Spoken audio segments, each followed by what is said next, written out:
And let's go ahead and start our webinar. For everyone who were really punctual and showed up on time, certainly people will join as we go. So this is the 30 perennials you are missing in 2023, brought to you by Darwin Perennials and Walters Gardens. A little bit, so speakers, we've been talking. I'm Seth Reed, Sales and Marketing Manager for Darwin Perennials. We got Darren Barshaw from Darwin, Kata from Walters Gardens. And what I wanted to, just as a beginner, rather than going through our whole background, just real quick, what brings you guys to perennials? How did you get here? Why are you a perennial person? Kata, can you give us a quick backstory? Sure. Yeah, I kind of grew up in it. I think there's a couple of people on here that know me. I'm originally from Austria, as you probably can hear my accent. My parents have a unique rare plant perennial nursery, so that's kind of what I did all my life. I tried to escape from it, but horticulture is a wonderful place to be in, and perennials is definitely all I care about. So, yeah. Nice. Nice story. Like it. Darren, what do you got? Me, it all started with my grandmother teaching me about gardening, nature, birds, and she had the old-fashioned peonies and bearded iris and poppies, and I was always fascinated to go up, watch them die, and then watch them come back the following year, even bigger and better. So that just started my love for perennials, and I've kind of just taken it from there and fell in love with them. That's cool. Perennials was my first job. Garden center in high school. I was like 14 or 15.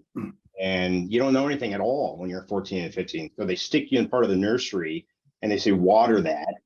And then when we'll send people out and you point to heuchera, but don't tell them anything because you don't know anything. You just heuchera, daylily, you point in the direction, and it kind of stuck, and then kind of just stuck with it ever since. I can still remember planting actually Walters Gardens bare root when I was 14. And so that's like super awesome that we're like in this webinar together, because it's just like, I don't know, I just feel really like warm and fuzzy inside. The backstory on the perennial, didn't you plant those perennials wrong, the bare root? I remember the story a little bit. I probably did it backwards, like they did the roots, or I probably did it horizontal. Yeah, something weird. You told me about that and you almost got fired. Probably. Thank God there is product reps now that can help you with that. Yeah. Right. Yeah. So the audience, you're probably wondering, okay, great, we got Darwin Perennials and Walters Gardens, but how did those two entities come together for this webinar collaboration? And so really, we are supply chain partners, and it starts with us being breeders, right? So up there, we got Darwin Perennials, we got our headquarters in West Chicago, Illinois, as well as we do a lot of breeding at our West Grove, Pennsylvania facility, and Walters Gardens based in Zeeland. And selecting perennials in the Midwest is the place to be. And we do our own thing on the breeding side, but then really it's into the vegetative production where we, really partner up. Is we have a combined close to 300 genetics down at Darwin, Columbia, growing as stock plants. And you can see in the top right corner, there is some of our stock plants. The harvesters go through, they take little cuttings, and they send them then to the liner suppliers, which is our customers for our genetics. And there's liner suppliers all over North America. You can see there's a picture of one actually in the PA area. And they have the liners, they grow the plants out, and then they send them to your local garden center, your grower or your nursery where you're getting your wholesale. Like you have probably your go-to that you get all your perennials from. And that's kind of the supply chain where Walters Gardens and Darwin Perennials have combined our abilities to help get you the plants. So that way, at the end of the day, in your garden center, you can have all your perennials on display, things can look amazing, and your customers, consumer can come in and buy some wonderful perennials. So while we're here today, right? So like this mental fuzz that everyone talks about over the last couple of years that we're trying to forget, but there was not a lot that we're probably remembering anyways. We've been talking about a lot of cool plants the last few years that we've been introducing. And so this webinar is not to talk about the 24 and the future stuff. This is talking about perennials that we've released and been talking about the last few years. Everything in here has been in the supply chain for at least 2 years. So it's available. It's out there. Some of your suppliers have grown it, have trialed it, have access to it. So we're going to go through spring flowering, summer flowering, and then fall flowering. It's being recorded. Use the Q&A if you have any questions, and then we'll go ahead because we got a lot of stuff. We got 30 plants we got to get through. So we'll get through the plants, and then we'll handle all the questions at the end. So that's what we got. And we're going to get started with spring. Darren, your show. Okay, Armeria Dream Area series from Darwin Perennials. We have, I believe, 5 colors. This one is Dreamweaver. The nice thing about this Armeria, unlike other Armerias, they're typically just a cool season plant and they're done. You don't get any more flowers out. This one will bloom spring through summer. It tolerates the heat. Flowers on it are between a quarter and a 50-cent piece. There's a new color for 2024 called Vivid Dreams, which is a deep purple. So it's a fantastic plant from spring through fall. Quarts and gallons, your supplier should be growing those in. There's the white, it's a nice pure white. And then here's the 6 colors that we have. With the flower spikes, it's about 10 to 12 inches tall. And the plant, nice little grassy, Dianthus-like foliage, I guess is a good way to put it. Zone 5, but I think it's probably even hardier with the proper soil conditions. But just a fantastic series that if you're not bringing an Armeria to your garden center, you're missing out, especially the Dream Area series. Iberis, everybody knows about Iberis. This is a Snowsation, and it's a pure white, free flowering, evergreen, early season, cold hardy, show stopping, deer resistant perennial that you need to have in your garden centers. Pure white flowers, 6 to 8 inches tall. There's this 6-inch pot of it showing how nice it looks. Great branching, large flowers. Like I said, deer resistant and evergreen. Alyssum, Golden Springs. This one is a showstopper in the spring. I call it's the one's 55-mile-an-hour plant, or the wow factor. Bright yellow flowers, lots of them, long blooming, heat tolerant. Another shot of it coming on, very nice clump forming, does not fall apart or spread apart in the garden. It's a great foliage that holds up in the heat. It's only 6 to 8 inches tall, very, very hardy, zone 4, probably even hardier. Just a fantastic plant for your spring, starting the garden center off. And in Dianthus, we have the Mountain Frost series. This one here is Ruby Snow. What I really like about the Mountain Frost series is that it's heat tolerant. The foliage stays clean and grows well throughout the summer. It doesn't get brown spots or die out in the middle. There's a red garnet, nice clump form with that blue foliage. And then Mountain Frost, this is Ruby Snow, I believe, again. It's a nice pot of it there. What I do like about this, there's clump forming varieties within this series, and there's spreaders. Pink carpet is my favorite, which we didn't picture here.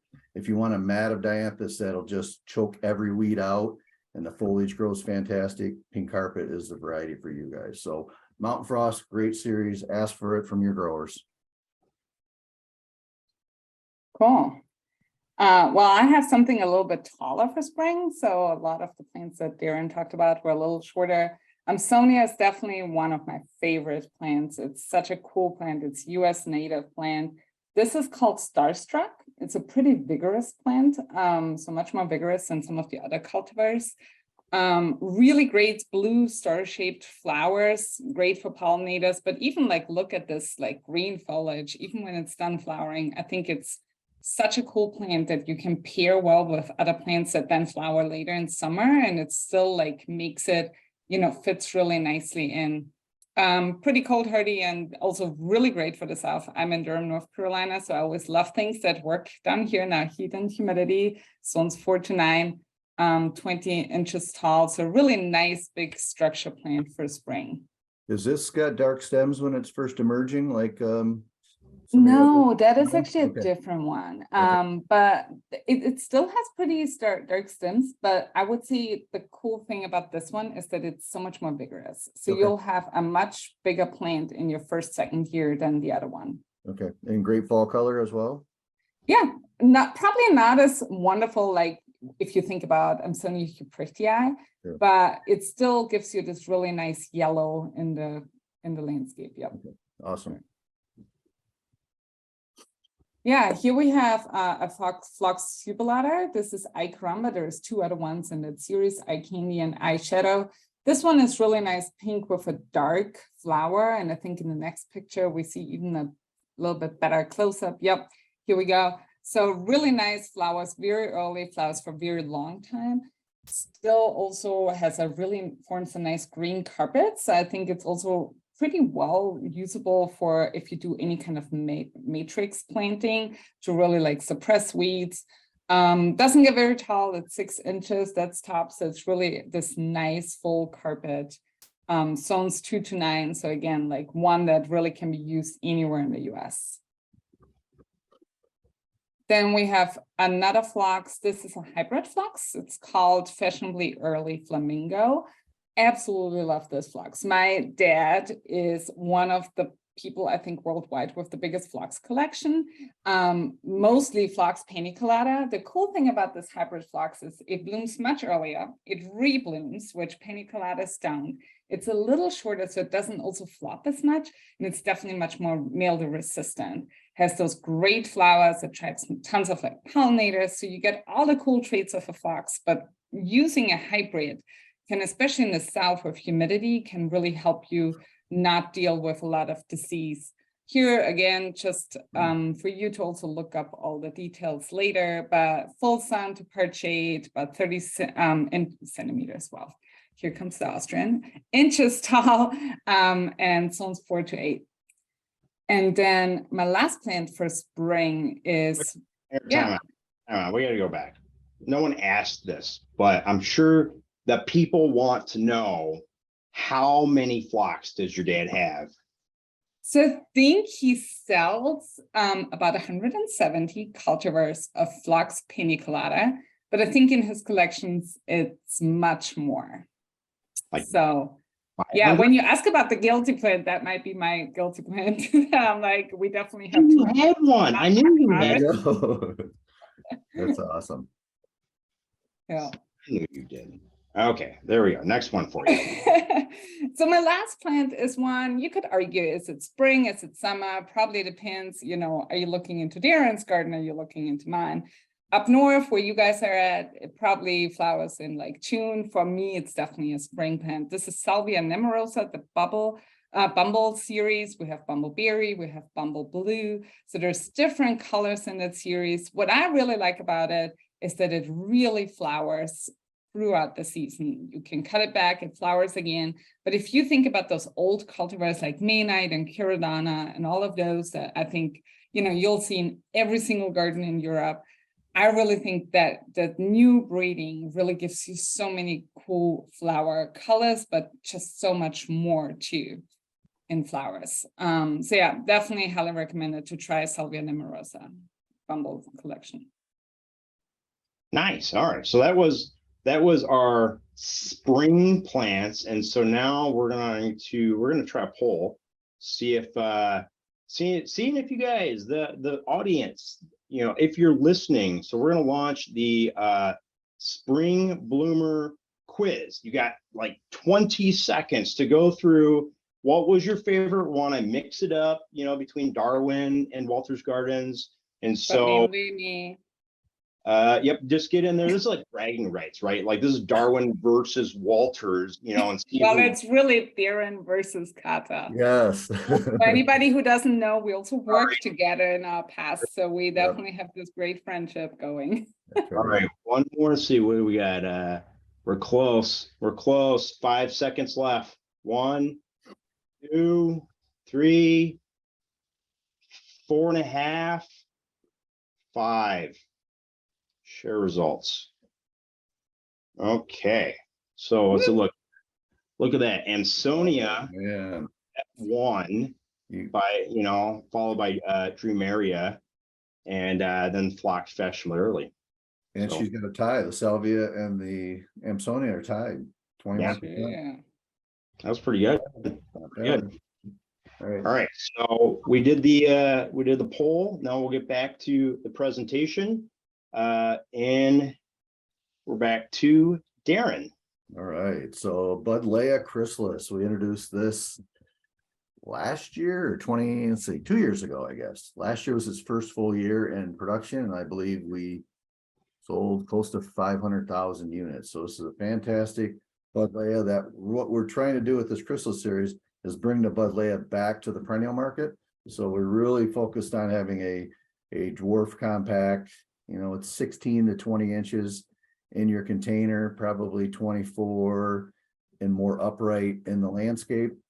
There's this blue you're seeing here, and then cranberry, which is my absolute favorite. That looks amazing. It's free flowering, really nice dark color. Free flowering. It's a pollinator, as everybody knows. It's zone hardy to zone 5, which makes that even more unique. Like I said, a pollinator magnet, and it'll bloom all season. This is great for even leaving it in a large container on your deck in the full sun. It'll bloom like crazy. We've actually had a few growers that have talked about trialing this in hanging baskets because it might fit in that little niche there. So that could be something that if you have interest, go to your growers and say, hey, I'd like to try this in a basket. So just a fantastic plant, very mildew resistant. Like I said, hardy to zone 5, very vigorous, and lots of flowers, small flowers, but free flowering. Just fantastic series. And then Coreopsis uptick. This is a hybrid, a grandiflora hybrid.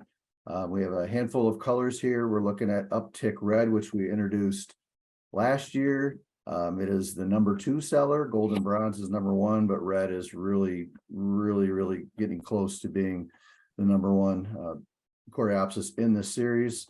We feel it's great east to west, north to south, free flowering, lots of flowers, big flowers. It'll rebloom, very clean, very disease resistant, does not lodge open, and does not take over the garden and get out of control. So there's uptick golden bronze. There's a container. That's a 1.5 gallon there, about 14 inches tall. I said 5 colors in the series. Just a fantastic Coreopsis. More coming down the pipeline. And then this is our Delosperma Ocean Sunset, which we released again a couple of years ago. There's 3 colors in this variety or in this series. What we like is this has got the largest flowers of any Delosperma on the market, and probably the largest, thickest foliage. Really good vigor and great flower coverage. You can see looking at the Ocean Sunset's violet there. A lot of the other Delospermas on the marketplace we've seen we'll kind of get flowers on the outside and not necessarily be full in the middle. This takes that problem away. So we have violet showing in the landscape there. Orange glow, which really does glow. This was taken in full sun, so it kind of muted the colors a little bit, but it does have a nice iridescent look to the flower. And last but not least would be our what am I looking at here? What color is this one? Orange Vibe. Sorry, I'm losing track here. Orange Vibe. So that bright orange flower, almost like an osteospermum type flower on the annual side of things. Drought tolerant, holds up well in full sun, likes well-drained soil. It's a fantastic series. It's really taken off, so we're happy with this, and you guys will be happy with it in your garden center as well. Hardy to zone 5 too. And then one of my favorite plants, this is Digitalis Arctic Fox Rose. This is a must-have. Again, this works north, south, east to west. This, I believe, is in West Grove, Pennsylvania here, a grow out that we did. First year flowering, easy to grow, lots of branching. If you pinch it, which your grower might, you're getting a lot of lateral branching like you're seeing here, but it'll continue to flower all summer long. Such a great plant for containers too. Yep, exactly. Great centerpiece. Here's another close-up shot of the foliage. Here's some overwintering shots here. This is a true perennial. It's a hybrid, so it's not a biennial. It's going to die in a couple of years. And it's a great pollinator, blooms spring through fall in the 18 to 24 inch range. But like I said, this works all the way down to Miami, all the way up north into Ontario, and then all the way out west. So it's a fantastic plant. All right, moving on. I love this picture too. Seth must have caught this in the morning with a little bit of fog there, kind of eerie looking. This is at the Darwin the beds at Ball. So this is Kniphofia glow stick, which we introduced again here in the last couple of years.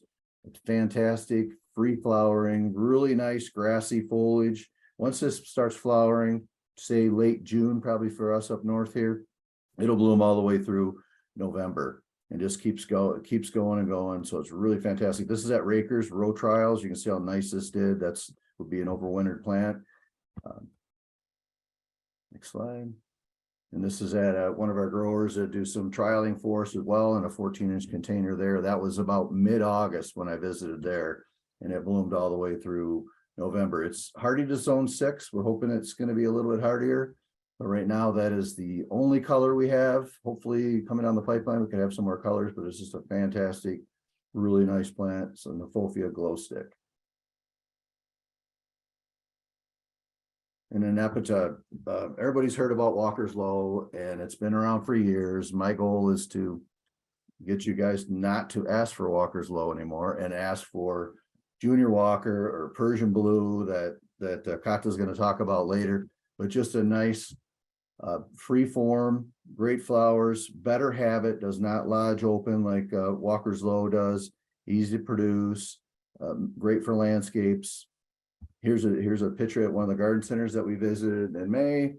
Walker's Low on the left of your screen. You can see it's stretching, not in flower yet. Junior Walker to its right, already in flower, a nice mounded habit. So please ask for these superior plants over Walker's Low. Here's a great planting here, and that's in West Grove, Pennsylvania. Intermix there, pollinator plant, That's awesome. easy to grow, fantastic. Another Nepeta. You're moving on here. This is a subsistence type. There's not many out there on the marketplace, but this is Prelude Blue, and we also offer Prelude Purple. So this gets much taller. It's in the container, it's going to be about 24 inches tall. The next season, it's going to explode and be waist high. We say 36 inches high, and it blooms. It forms a mound of foliage, blooms a long time. It has long flower petals or long sepals, I guess, that are 8 to 10 inches tall. Great pollinator plant. Doesn't it also get like a really cool fall color? I remember seeing it in Chicago last year in October, and I was just like astonished. Yeah, it gets a little bit of a yellowish, maybe a yellowish chartreuse to it, but it continues to bloom. Like I said, long flower scapes, really cool plant. So and there's a close-up of the flowers there. Pollinator magnet, really pretty much pest free. A lot of the Nepetas are. This thing is just dynamite, and it's deer resistant, which everybody wants to know. So Prelude Blue. And then Salvia, Blue Bayou. Got to mention May night being all over Europe. It's all over North America as well. So we want to eradicate that plant from the earth, and this is its replacement. So Salvia Blue Bayou is just a far superior plant. We introduced this, I believe, in 2019. It reblooms. It does not lodge open. About the same size as May night, but it blooms earlier, blooms longer, and it was awarded the AAS award this past year at Cultivate. Actually, we launched that, and the AAS means that it is tried and true in the garden, performing all across North America. So what a great advertisement to show your consumers that are buying this plant that this is what you need to have. Your landscapers, same thing. There's another great shot in the garden there. And here it is, showing it in the backdrop. There's Caryopteris gold crest, but it blooms earlier than April night and May night. Like I said, does not lodge open. Fantastic plant, easier to produce for us. So the availability is much better than May night. So please, Blue Bayou, please. Well, I'm going to start it off with Achillea. I think always when I think about Achillea, I feel like it's, one of those like grandmother plants, but I really think that it's an easy plant to grow. It's wonderful for like newbies, all our new gardeners that have, that we gained through COVID, which is fantastic. Don't start them off with something super complicated, but like Achillea is so easy to grow. It's so forgiving. It can grow in any soil. It's beautiful and long-lasting flowers.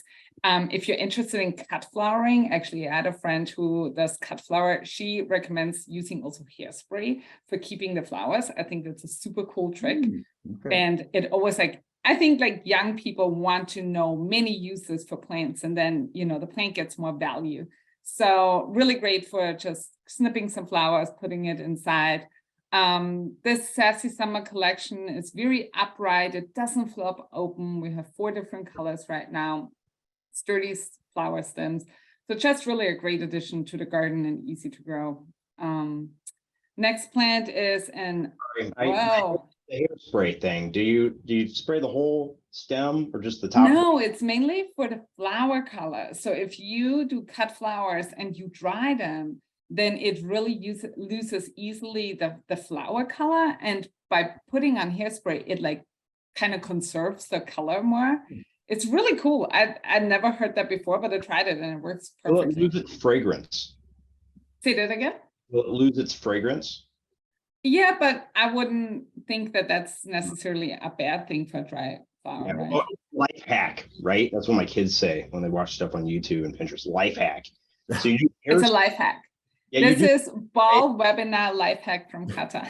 The hairspray, but then you add your favorite perfume. Oh, there you go. Right? And then it'll always smell good. Exactly. Started a new market. We should start a TikTok. There we go. All right. One of my favorite plants that I think a lot of people are struggling with is Agastache. It's kind of unfortunate that people struggle with it. This is Rosy Posy. And I think the main, not a life hack for gardening, the main thing what you should do is really cut it back in the first year. So in that first year, getting a good root system, you will really have this plant for like many, many years. Rosy Posy has like really nice pink flowers, a darker calyx, which is awesome. So here you can see it's not as in full bloom anymore, and it still doesn't look spent because the calyx has a nice color to it. Great in containers, really easy. It's a compact form, doesn't get too tall. There's other colors with in that collection. Mango Tango is one, or Peachy Keen. So really great. Agastache is really well known for being a pollinator, like truly like a magnet. You'll see pollinators there all summer long. So very drought tolerant for full sun. So and they also awesome. Don't they have like just a really good fragrance to the foliage? It does. Yeah. It's really like, it's a little bit minty in my opinion, but which makes it also great that I don't think that deer love it all too much because they seem to stay away from any kind of plants that are minty. But yeah, it's nice fragrance. Right, here we have a Coreopsis, and I know that Darren just showed you the uptick, and you might wonder, you know, what's the difference? Can I support having both in my garden center or in my garden even? This is Sizzle and Spice collection, and the Sizzle and Spice collection is a thread leaf Coreopsis, while the upticks that Darren just showed you is more of a hybrid. So if you really look closely up, the leaves in the Sizzle and Spice collections are super fine, and the flowers are maybe a little bit smaller, but you get just as many. And I think, you know, when you have a garden, you really should have a Coreopsis in there. It just adds so many cool colors. Back in the day when we were all young, there was only really Zagreb, which is this yellow flowering. Now you get any kinds of flowers. And then in the next slide, if Steph wants to switch over, you can see like we have any kind of colors from yellow to red to orange and bicolored, and now even the pink. So I feel like there is so much variation, and you can just pick and choose what fits best in your garden. And I definitely think that both the uptick and the Sizzle and Spice have its place for you to grow in your garden center or in your nursery because they're very different. Shasta daisies, Leucanthemum, probably another one that's a really easy one for people to start out with, but even experienced gardeners really love that plant. This is Whoopsie-daisy, love that name, it's such a fun thing to say. Whoopsie-daisy has really big flowers, so you have like 3 to 4 inch flowers. It flowers really all over this green mound, has, even when it's done flowering, it has this really dark green leaf foliage. But because it flowers for so long, it's really a good one. I also love this plant to start kits with. It's very easy to make like little fun flower bands. And I always think you need to start those kits early to like plants. And Leucanthemum is kind of that plant that is, you know, it's just a fun plant for kids to play around with. Good thing is also the more you like cut it back and make your flower bands and whatnot, it just keeps flowering. So whoopsie-daisy, great addition. Really, you should try that one over Becky that we've all grown for years and years. Next up is another really fragrant plant. This is Monarda bee balm, the sugar bus series. I think a lot of them have been around, and I'm pretty sure most of you here in the webinar have tried those. There's a couple of different colors. I really like the sugar bus series because it's not spreading as much as like your Jacob Klein maybe. So I was always very reluctant to use Monarda in my garden for that reason, because you would have it once and you would never get rid of it. Here, those are much more compact. They stay together. They have fun colors. They are also much shorter than your traditional Jacob Klein.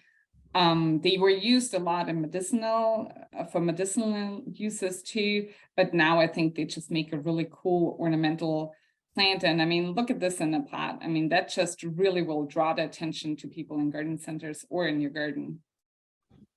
Very mildew resistant too. So here for me in the South, once August hits, pretty much everything has a little bit of signs of mildew. Those really stand out and are really nice and green even through the summer.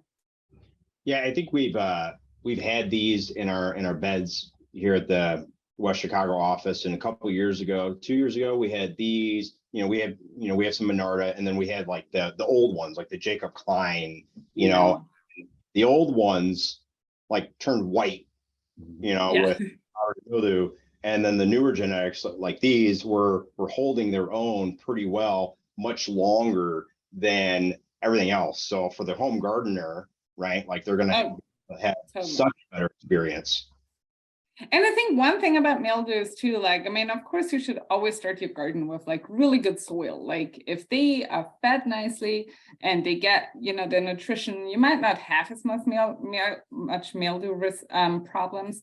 But even in trial gardens where they're next to each other and the mildew could really easily jump from one to the next plant, I really think they stand out. Like they don't get as much mildew, and that's just fantastic.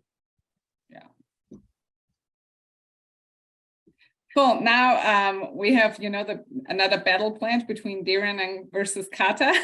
But I think we agree on one thing, like normal walker slow needs to go.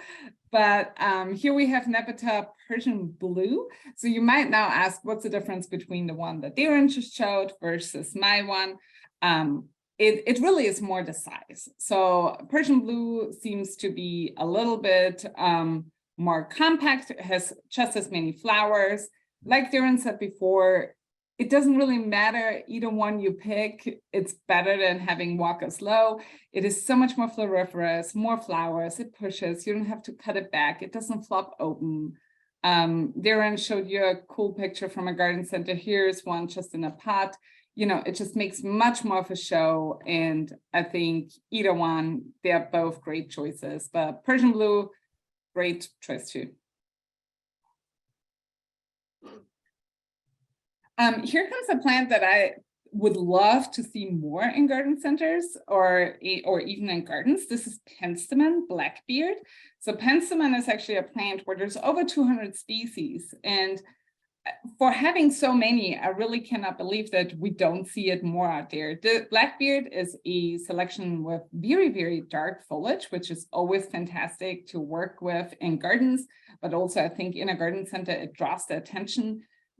This one has really nice, slightly pink, but mainly like very light pink, white flowers. It is fairly upright. I think in the next picture, you can see that a little bit better, how nice and upright it is, but Steph doesn't want to show it. Here it is.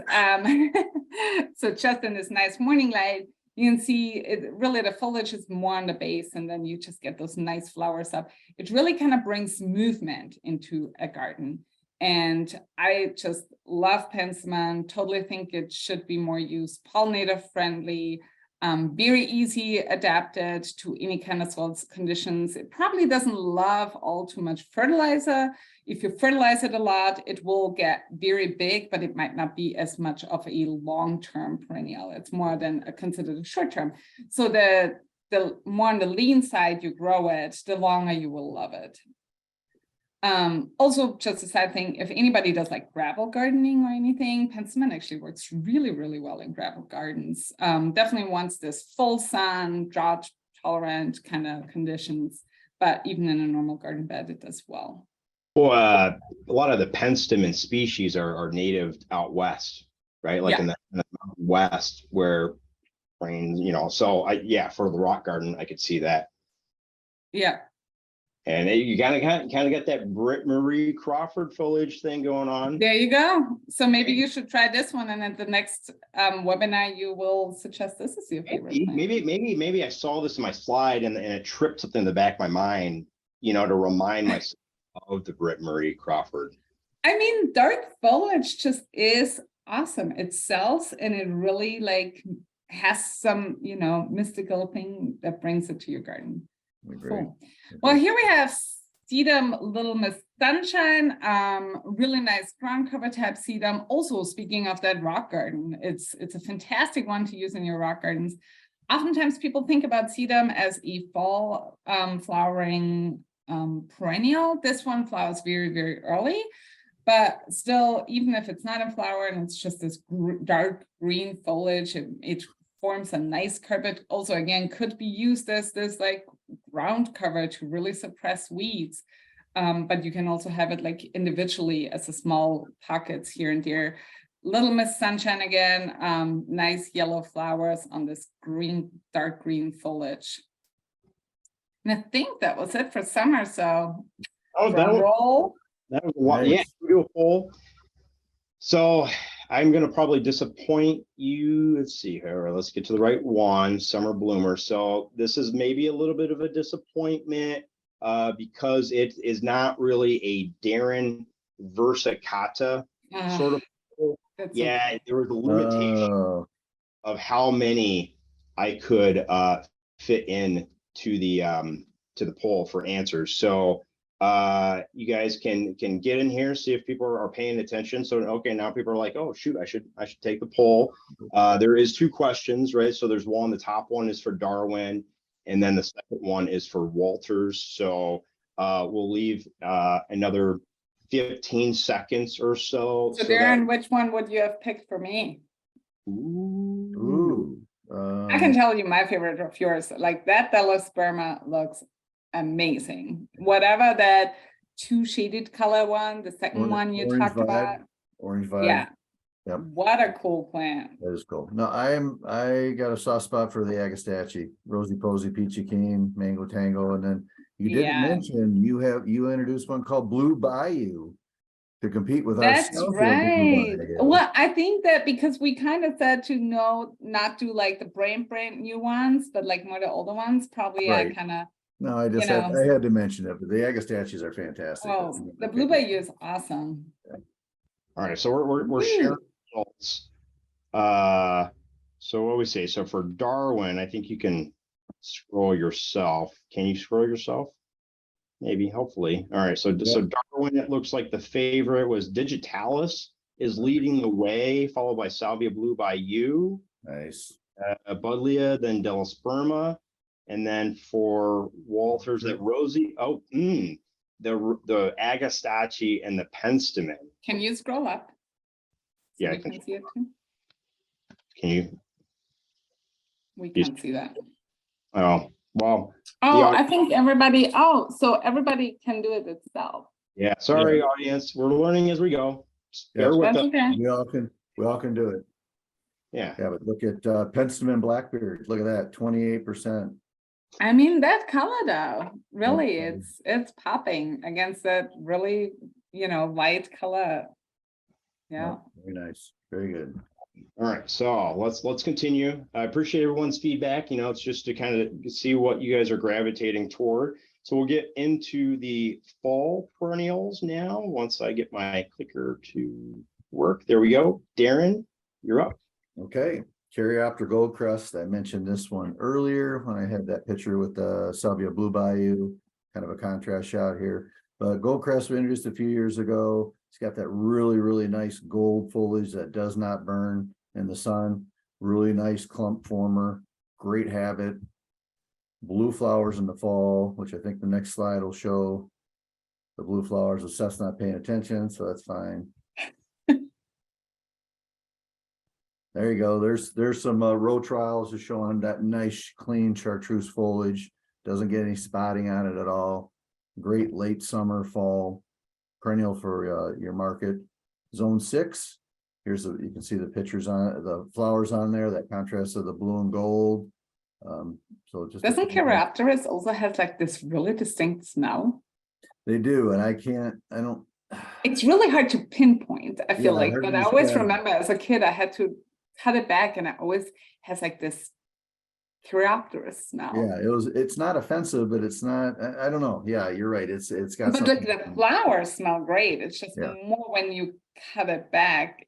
But yeah, I love this plant. It's a great blue color for the fall that we normally don't have a lot of blue colors in the fall. So that really works well. So Goldcrest is just a fantastic plant. Love that foliage. And then Heliopsis Summer Eclipse. This is one that we've tried to release in the last couple of years, and we've finally gotten there. This is a fantastic clump forming Heliopsis with I want to say it's a semi-double flower, but the really nice thing about it is the habit. It branches well, really dark foliage. The more sun you give it, even a dark flower stem as well. I think that's autumn. Trying to think of Helianthus autumn in the background. I'll talk about that one as well. There's some containers that we grew out in West Chicago or maybe even in West Grove, but that really brilliant color. This one does not flop open like some of the seeded varieties that gets really tall because it does branch well. Nice shot of it there. In our grow outs, it's 24 to 30 inches tall. Listed zone 6. I think that's wrong, Seth. I think we got to look at that hardiness. Some reason I think that should be a 4.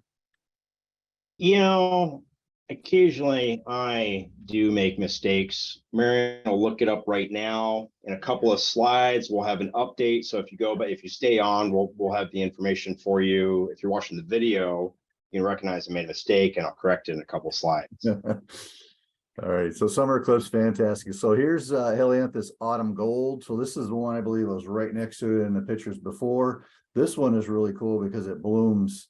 Doesn't really bloom until September, about week 36, but it'll bloom through Thanksgiving, depending on, that's in the north, depending on if we get a frost or not. But you can't get a plant that has more flowers on it than that. And it's got you can't even see the leaves. I know. And the leaves are cool because they're kind of thread leaf, but it's just fantastic. Keeps blooming, covers its dead. Love this plant. Nothing really bothers it. It's very, very disease resistant. So it's a great addition to your fall program. Instead of your boring mums, bring in this Helianthus Autumn Gold. You can see the foliage in this picture in the container there. It's almost thread leaf, great branching, and like we say in there, it does not flop open, and it's a bright yellow flower. And this will be a long-lived perennial here. We got this one listed as a zone 5, so the Heliopsis should be about that same. All right. So you got the answer. Our marketing coordinator, my right hand, everything. Did confirm that it's a zone 4, so it's a mistake. Appreciate it. I'm sure there's other small things here and there. I apologize for everyone. Thank you for correcting me I there. didn't mean to throw you under the bus. I was just like, hey, we gotta make sure everybody's informed properly. It's fine. I'm good. All right.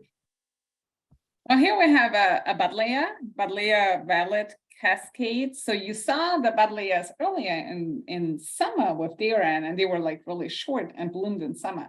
So the Cascade series blooms much later. So I would really consider it a fall flowering perennial, much taller. So here we're talking now like your 4.5, 5 foot tall, and really wide. Huge.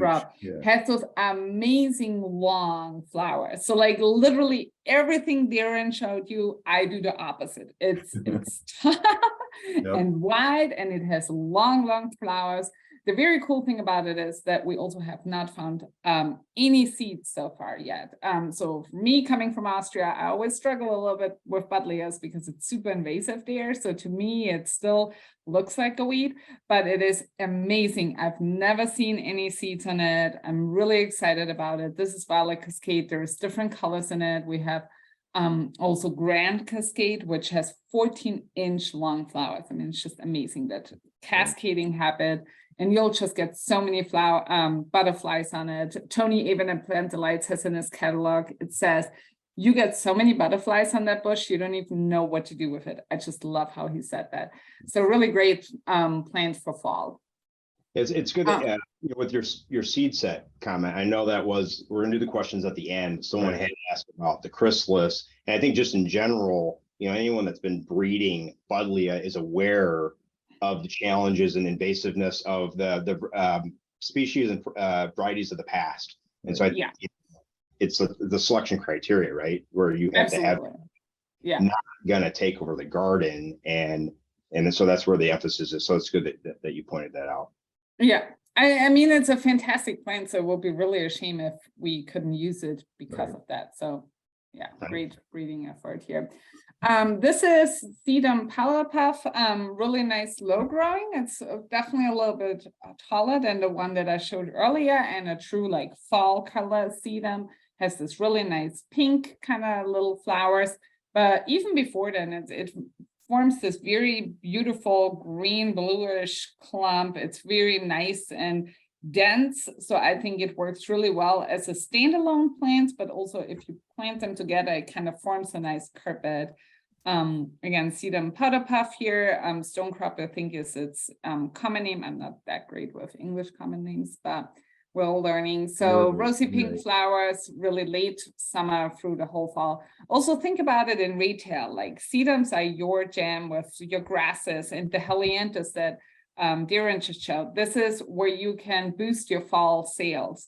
So growing them in, midsummer, you have a fresh crop, you have those really cool plants that pair well with grasses, so you can bring back your customers. And for the garden, I mean, hey, you want to have some color in the gardens, even in later. And so my next plant is like, say that again? No, you go. You're doing good. I'm just in my role. So my next plant here, Aster, that's probably, in my opinion, the queen of all fall plants. You cannot top an Aster. This is Aster Grape Crush. Wonderful habit. So many asters, they work well maybe in a very naturalistic planting, but this one is a dense habit, really nice, nearly like ball of flowers that just fits really, really well in a more, nicely cared for garden. Also, it makes it fantastic in a pot. This is Grape Crush. I think on the other side, there's also a pink form. So lots of flowers, nice green foliage early on, but I think an Aster is one plant that shouldn't be missing in any garden. It will flower until really the frost hits it, knocks it down to the ground. And it's just amazing, those rich colors in fall. How is the disease resistance? Asters are typically... I mean, this one is really great. Like I said, I feel like I'm in this wonderful land of disease in North Carolina where everything gets everything. Right. But yeah, it's been really, really holding up nice. Good. Awesome. Well, and to your point that you're saying, like perennial, your stone crop, for fall, and really one of our other product reps, Chris FIFO, like to say, hey, let's do more perennials and less mums, because he doesn't like mums that much. But really, perennials, all the ones that you guys went through, offer new textures, different colors that you can find with mums. And, oftentimes you can get like a premium for the perennials because they're going to they come back next year. It's a value add. Right. For sure.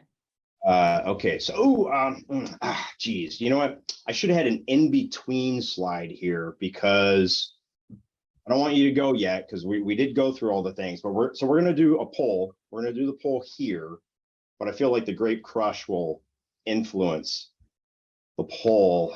So quite sure what to do. Although, This is I love that Caryopteris. this is the bragging rights one, Kata There we versus, go. because Now, they're the Heliopsis summer eclipse, going back to that dark color, that's pretty Yeah. cool too.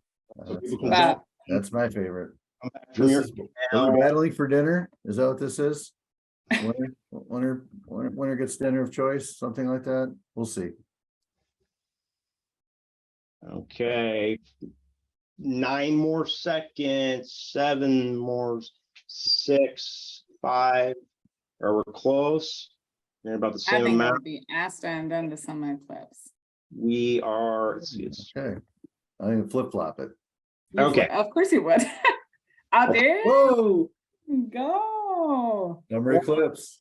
and Grape Crush. And it's awesome. Well, and that autumn gold. I mean, that Yeah, was those are, yep, very great for the fall. Like you said, perennials for the fall are just fantastic. And if your supplier's not growing a fall program, please ask them to.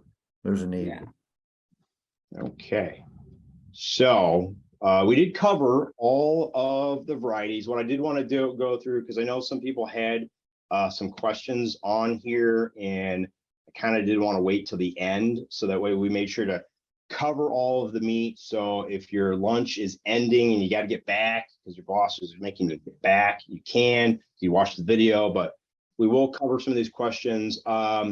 Darren, I think when you're talking about the chrysalis, someone was wondering, is it considered a perennial because it dies back to the ground versus staying woody? Yeah, because it is zone 5, typically up here in the north, it's going to die back to the ground. So it's one of those, I call it it's a perennial, but some people argue it's a sub shrub, I guess. I don't know if that's a great answer. But it is hardy. That's the whole gist of it. And I wouldn't cut it back, hard either. If you're looking at when you go into overwintering in the wintertime, just give it a light shear and let it come back from the bottom. Okay. So this isn't a question, but Bill, one of our washers attendees, said that his guilty pleasure is Achillea. Oh, okay. Ooh, Right. I can see that. That makes sense. Yeah. So one of the questions around Nepeta, right? So you guys both talked about your version of Nepeta that you both think is better than Walker's Low, right? Totally. Do they reseed like crazy? And I think it's really just kind of general for all the varieties that you guys talked about. I would say really don't no. think so. Yeah, I haven't seen any reseeding Yeah. of the newer hybrids. I'm not saying Walker's Low does or does not, but I don't see any of these newer hybrids doing that. Kata? No, that's really nothing I've observed yet either. Yeah. I think I also wonder one thing that seeds probably a little bit more that is also called catmint, I think, is calamenta. Yeah, calamenta. Yeah. Yeah, calamenta tends to seed more, but Nepeta really, the new hybrids, I really would say no, pretty Right. confidently. And I can from a Darwin breeding, which I think probably is a lot of breeders, is that we have in-ground trials of anything that we're releasing. We look at several years of breeding. So from the very beginning, progeny, parent, all the way down.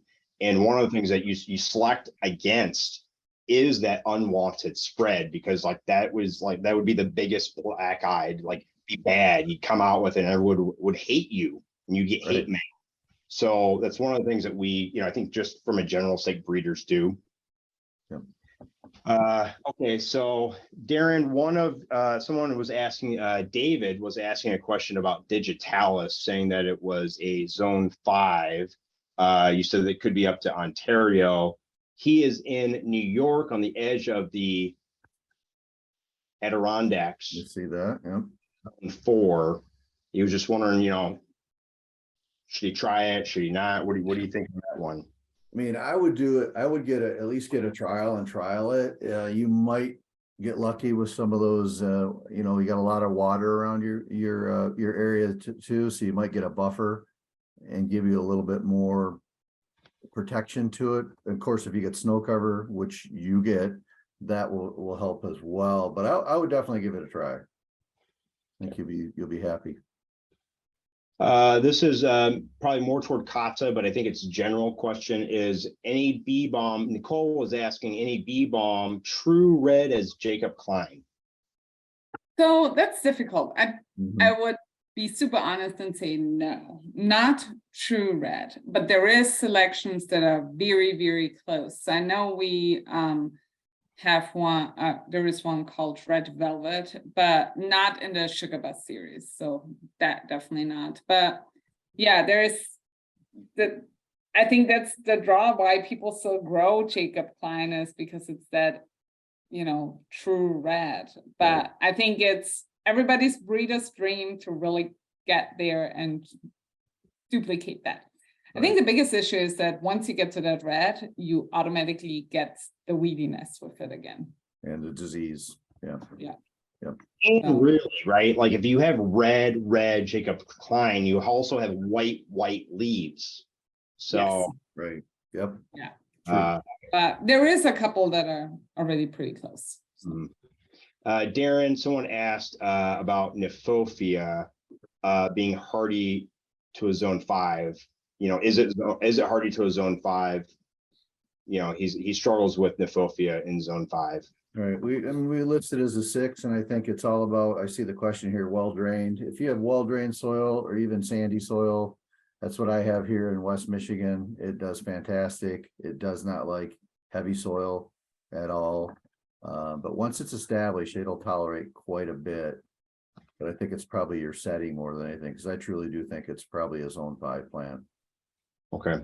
So this is for both of you. Buddleia question is deadheading required to rebloom? And this is from Nicole. Any free flowering ones coming? I mean, I think ours, I know if you look at the chrysalis series, they bloom and really cover their dead well. You could do some pruning to get it to rebloom. It's not required. And unfortunately, I don't think we have any free flowering ones that are just going to be nonstop with no touching on the horizon.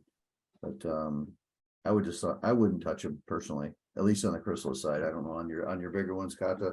I really wouldn't either. I sometimes always joke and I'm like, as product reps, we travel nonstop. We are never home. We have sometimes the worst gardens. I definitely don't have time to prune anything. And they just look fantastic and bloom pretty well. I'm sure that if you would, that they would do even better, but yeah. All right, Kata, your Penstemon, how is it rated as a cut flower? By Margaret. I would have to say I don't know. I have never tried that as a cut flower. I think Penstemon in general does pretty well, but it's probably not gonna be it doesn't last all too long. But I'll just say I don't know. Okay. Varieties that are best chance of survival in zone 5 for Buddleia. Our chrysalis series for sure. We got it listed as a 5. Kata, I think some of yours are 5s as well. I think so. Okay. Yes. It's really funny because sometimes as a Southern rep, I never get those questions. But typically we say the bigger the Buddleia, the hardier they are, and the shorter they are, the more breeding effort needs to go in to really make it a solid zone 5. So I think that in the short versions, yours is probably really one of the hardiest one right now on the market, while the bigger versions are much, much hardier in general. Okay. Patty thought all the names were super cool, and she wants to know, how do we name? We have meetings, so we look at pictures and we talk about names and we have fun. Yeah, it's a joint effort. Yeah, it is fun because before I was at Darwin, I was at Walters in previous, and we kind of do it the same way. We sit in a dark room with a slideshow and everybody throws out their names and they come up with some crazy stuff. Some people are very talented, very creative. Yeah, very creative. So it's getting harder. It It's is. really getting hard to come up with names because of all the copyrights and patents out there, but we have a Well, good and time. just making it still sound catchy and And, fun yeah, and not a and mouthful. smart, and not Right. just have Monarda blue. Right, exactly. So, but thank you. We have fun doing that. Yeah. If you have any suggestions, bring them up. Yeah, Purple. Purple. purple. Done. Nicole was talking about Heliopsis. Felt like they kind of bloomed themselves to death, and just kind of wondering the longevity of it in not like a zone 5 area. They do bloom a lot. I haven't seen this variety. I mean, I've seen it for 3 or 4 years, and it's come back reliably. I haven't seen it bloom itself to death, but I can understand what you're saying. Some of the seeded varieties, I think you're going to be more apt to seeing that than a vegetative produced Heliopsis. But it is, we when we decide that was a zone 4. Yes. Yeah. You did. Okay. Yep. I Okay. feel like sorry if I chime in, but so like coming from Austria, you know, here in America, we talk a lot about this winter interest trend where we leave everything up for winter interest in birds. And while this is really great, I oftentimes tell people, like, in your first year, don't let plants grow or like bloom to death, because they need to establish in that first year their root system. So if you have issues with that, it's very similar. Echinacea, Agastache, Helianthus, all those plants, cut them back in the first year. Don't let them flower too long, and you'll have much better chances of survival in the first year, and then it will, you know, survive year after year. Good point. Yeah, you mentioned that with the Agastaches earlier. Yep, that's a very good point. Kathy, if you're still on here, yes, we're going to send out the presentation to everyone. Is the powder puff leaves of the sedum smaller than the other upright cultivars? Yes, so like if you really look at upright sedum, which also, by the way, have changed the botanical names because they're actually botanically different. I cannot repeat that because it's such a long, weird name. But yeah, powder puff, really nice, small leaves. It's a nice form. It's a bigger leaf than the Little Miss Sunshine that I introduced, but it's a blue, greenish, thick leaf. Good. Okay. Mr. or Mrs. Anonymous was wondering, you know, how successful can you be planting perennials in the fall? For your fall blooming perennials going into the ground in the fall, zone 5, can they be successful? Oh yeah, it depends on when they plant them. I guess fall is a pretty wide range. And so I would say if you got things planted by the 1st of October, give them 4 to 6 weeks to really, you know, grab on a little bit. You should be successful with almost all the perennials. All right, next question. They're asking about Buddleia chrysalis downy mildew. I can say that, you know, down for the chrysalis, actually the Buddleias that we offer out of Darwin and Walters are very resistant to that, and we're shipping great clean product. There has been other stuff in the past that is challenging, but the newer genetics, again coming from Darwin and Walters, is very good. Someone had a question about Delosperma hardiness. I'll answer that. We have it listed as a zone 5. This gentleman, Mr. Bob Craig, was actually my manager like 25 or 30, I don't know, a long time ago. He said I wasn't going to be fired, Darren. I'm sure I'm not a lot, but fire me. So Daryl said that his favorite perennial is Coreopsis lutea. Yeah. Fantastic. Yellow flower, little, like it's in the bleeding heart family, I believe. Cool yellow flower. And I believe Daryl's from, if I remember right, English Gardens. I'm not going to call him out, but I just did. Hey, Daryl. Let's see, we're trying to get to the end here, Blooms. If there's some grower related questions, if you got there are some like liner and URC sort of questions, check out the presentation, follow up with Darren and Kata. Personally, they can give you all the growing recommendations. I think that someone asked about Monarda being better for disease resistance, which we covered in multiple times. Being Yeah, Uh, if anybody has any questions like later, please reach out to us. Yeah, You please got email our us. emails. That's our job. I feel like I just kind of did a scan through. I feel like we got a lot of the key questions here. I don't know if you guys saw anything that you wanted to answer that I missed.